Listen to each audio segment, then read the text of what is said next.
Hi అండి, నేను మీ Mamata. Welcome to Mamata home kitchen అండి. ఈరోజు మీ అందరికీ ఎంతో టేస్టీ అయిన మేతి బ్రింజాల్ ఫ్రై చేసి చూపించబోతున్నానండి. ఈ కర్రీ అన్నం, చపాతీ, రోటీ దేంట్లోకైనా చాలా బాగుంటుందండి. మీరు ఒక్కసారి ఇలా ట్రై చేసి చూడండి. ప్రతిసారి మీరు కూడా ఇలానే చేసుకుంటారండి. ప్రిపరేషన్ చూద్దామండి. ఇక్కడ నేను ఈ రెసిపీ కోసం 1/2 కేజీ తెల్ల వంకాయలు తీసుకున్నానండి. కావాలంటే మీరు నల్ల వంకాయలన్నా తీసుకోవచ్చు. వీటిని 2-3 సార్లు ఇలా శుభ్రంగా కడిగేసి ఒక బౌల్లోకి కొన్ని వాటర్ తీసుకొని దాంట్లోకి కొంచెం సాల్ట్ వేసిన వాటర్లోకి వంకాయ ముక్కలని ఇలా సన్నగా తరిగేసి తీసుకోవాలండి. ఇలా సాల్ట్ వేసిన వాటర్లోకి వంకాయ ముక్కల్ని తీసుకోవడం వల్ల ముక్కలు అనేవి నల్లబడకుండా చూడండి ఇలా ఫ్రెష్గా ఇలానే ఉంటాయండి. వీటిని మరొకసారి శుభ్రంగా కడిగేసి పక్కన పెట్టుకోవాలండి. ఇక్కడ నేను ఒక మీడియం సైజ్ ఉల్లిపాయని తీసుకుంటున్నానండి. చిన్నవైతే మీరు 2 అయినా తీసుకోవచ్చు. వీటిని కూడా ఇలా సన్నగా తరిగేసి పక్కన పెట్టుకోవాలండి. తర్వాత నేను ఇక్కడ ఒక కట్ట మెంతికూరను తీసుకుంటున్నానండి. మీరు కావాలంటే కొంచెం ఎక్కువైనా తీసుకోవచ్చు. మెంతికూరను కూడా 2-3 సార్లు శుభ్రంగా కడిగేసి ఒక బౌల్లో తీసి పెట్టుకోవాలండి. తర్వాత స్టవ్ వెలిగించి ప్యాన్ పెట్టి దానిలోకి 4 టేబుల్ స్పూన్ల ఆయిల్ వేసి ఆయిల్ కొంచెం వేడెక్కిన తర్వాత 1/2 టేబుల్ స్పూన్ జీలకర్ర, 1/2 టేబుల్ స్పూన్ ఆవాలు, 1 టేబుల్ స్పూన్ శనగపప్పు వేసి ఆవాలు కొంచెం చిటపడమన్న తర్వాత ఇందాక మనం సన్నగా తరిగి పెట్టుకున్న ఉల్లిపాయలను కూడా వేసి బాగా కలపాలండి. ఉల్లిపాయలు కొంచెం మగ్గిన తర్వాత ఇక్కడ నాకు ఇంట్లో పచ్చి బఠానీ అవైలబిలిటీలో ఉన్నాయి కాబట్టి నేను వేస్తున్నానండి. మీ దగ్గర ఉంటే వేసుకోవచ్చు, లేకపోతే బఠానీ స్కిప్ చేయొచ్చండి. బఠానీ కూడా కొంచెం వేగిన తర్వాత 1 టేబుల్ స్పూన్ అల్లం వెల్లుల్లి పేస్ట్ కూడా వేసి మరొకసారి బాగా కలపాలండి.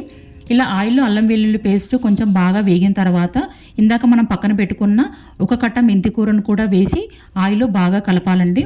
ఇక్కడ నేను మెంతికూరను 1 కట్ట తీసుకున్నాను. కావాలంటే కొంచెం మీరు ఎక్కువైనా తీసుకొని చేసుకోవచ్చు. మెంతికూరని ఇలా ఆయిల్లో వేయటం వలన కర్రీకి మంచి ఫ్లేవర్తో పాటు మంచి టేస్ట్ వస్తుందండి.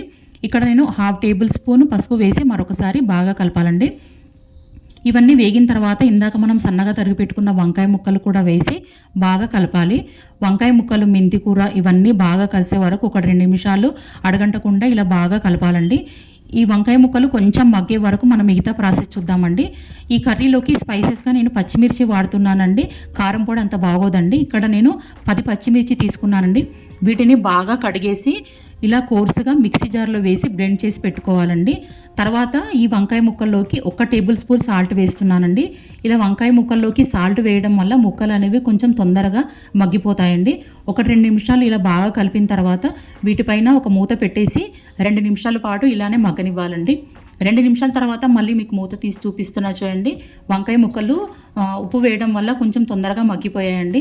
తర్వాత వీటిలోకి ఇందాక మనం కోర్సుగా బ్లెండ్ చేసి పెట్టుకున్న పచ్చిమిర్చి కూడా వేసి మరొకసారి బాగా కలపాలండి. పచ్చిమిర్చి, కొంచెం వంకాయ ముక్కలు ఇవన్నీ కొంచెం బాగా కలిసే వరకు కలిపిన తర్వాత 1 టేబుల్ స్పూన్ ధనియాల పొడి కూడా వేసి మరొకసారి బాగా కలపాలండి. ఇవన్నీ వేసి మరొకసారి కలిపిన తర్వాత మనము 1 టేబుల్ స్పూన్ సాల్ట్ వేసుకున్నాం కదండి వంకాయలు మగ్గటానికి. ఇక్కడ మరొక 1/2 టేబుల్ స్పూన్ సాల్ట్ వేస్తున్నానండి. అంటే ఈ రెసిపీలోకి మొత్తం నేను 1.5 టేబుల్ స్పూన్ సాల్ట్ వాడానండి. మీరు ఉప్పు మీరు రుచికి సరిపడా అడ్జస్ట్ చేసి తీసుకోండి. వీటిని మరొకసారి బాగా కలిపిన తర్వాత ఒక్కసారి మూత పెట్టి 1 నిమిషం పాటు అలా వదిలేయాలండి. 1 నిమిషం తర్వాత ఇందులోకి 1 గుప్పెడు కొత్తిమీర తీసుకొని బాగా కలపాలండి. ఇవన్నీ బాగా కలిసేంత వరకు ఒక్కసారి బాగా కలిపిన తర్వాత అంతేనండి, స్టవ్ ఆఫ్ చేసేయడమే. అంతేనండి, ఎంతో టేస్టీ అయిన మేతి బ్రింజాల్ ఫ్రై రెడీ అయిపోయిందండి. ఈ రెసిపీ వచ్చేసి వంకాయ ఫేవరెట్స్కి పండగ అని చెప్పొచ్చండి. ఈవెన్ వంకాయ నచ్చని వారు కూడా ఒక్కసారి ఇలా ట్రై చేసి చూడండి. డెఫినెట్గా మీరు కూడా వంకాయ ఫ్యాన్స్ అయిపోతారండి. ఈ రెసిపీ నచ్చితే ఒక చిన్న లైక్ చేయండి, మీ ఫ్రెండ్స్ అండ్ ఫ్యామిలీస్కి షేర్ చేయండి. మరిన్ని ఇంట్రెస్టింగ్ అండ్ టేస్టీ రెసిపీస్ కోసం మమతా హోమ్ కిచెన్ని ఫాలో చేయండి. బెల్ ఐకాన్ని యాక్టివేట్ చేసుకొని ఆల్ అనే ఆప్షన్ని క్లిక్ చేయండి. Thank you for watching.